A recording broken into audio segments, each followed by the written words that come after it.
ng bayan, maasahan anumang panahon.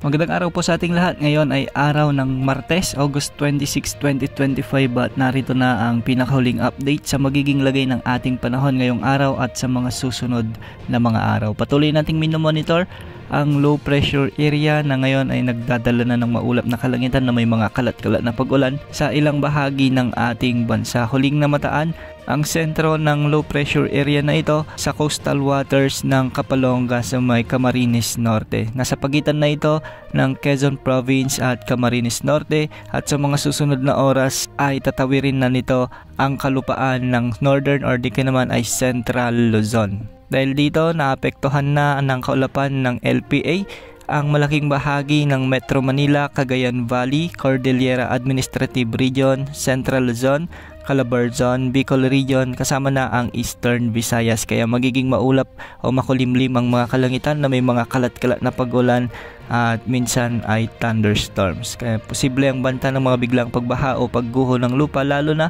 kung may mga katamtaman at malalakas na pagbuhos ng ulan.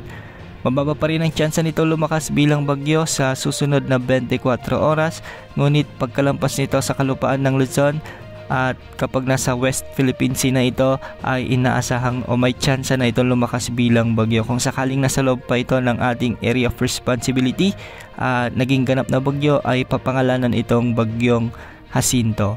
Inaasang papalakasin naman nito ang habagat na ngayon ay nagdadala na rin ng mga pag-ulan sa may Mimaropa, Zamboanga Peninsula, BARMM, Northern Mindanao, Caraga at ang nalalabing bahagi ng Visayas. Kaya ang mga nabanggit na lugar ay makakaranas na rin ng maulap na papawirin na may mga kalat-kalat na pag-ulan at thunderstorms. Posible rin ang banta ng mga biglang pagbaha o pagguho ng lupa lalo na kung may mga katamtaman at minsan ay malalakas na pag-ulan. Sa nalalabing bahagi ng ating bansa ay asahan naman ang bahagyang maulap hanggang sa maulap na kalangitan na may mga isolated rain showers and thunderstorms. Dulot ito ng mga localized thunderstorms. Pagsabi ng hapon at gabi, asahan ang malawakang pag-ulan sa nalalabing bahagi ng bansa dahil ito sa pag-iral ng mga severe thunderstorms. Kaya posible pa rin ang banta ng mga biglang pagbaha o pagguho ng lupa. Sa ngayon, walang nakataas na gale warning sa anumang baybaying sakop ng ating bansa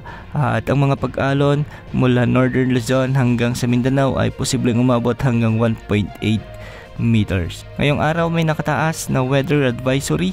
Ito yung heavy rainfall outlook dahil sa epekto ng low pressure area na posibleng makaranas ng mula 50 hanggang 100 mm na pag-ulan ang mga lalawigan ng Isabela, Aurora, Bulacan, Quezon, Laguna, Rizal, Camarines Norte, Camarines Sur, Albay, Sorsogon, Catanduanes at Masbate. Bukas, dahil pa rin sa epekto ng LPA, asahan pa rin ang mga pag-ulan sa may Aurora, Bulacan, Quezon Province, Nueva Ecija, Rizal, Camarines Norte at Camarines Sur. Samantala, may heavy rainfall outlook naman dahil ito sa pag-iral naman ng southwest monsoon o habagat. Mula 50 hanggang 100 mm na pag-ulan din ang inaasahan sa may Palawan, Occidental Mindoro at Antique. Bukas, araw ng Miyerkules, posible rin ang ganitong pag-ulan sa bahagi ng Palawan, Occidental Mindoro, Oriental Mindoro, Antique at Negros Occidental. At pagsapit ng Huwebes ay posible pa rin ang mga pag-ulan sa bahagi ng Palawan at Occidental Mindoro. Tabayan na ng mga susunod na updates ukol sa mga pag-ulan at sa magiging epekto ng low pressure area sa mga susunod na oras. Yan muna ang latest sa lagay ng panahon. Ito po ang weather update ng bayan, maasahan anumang panahon.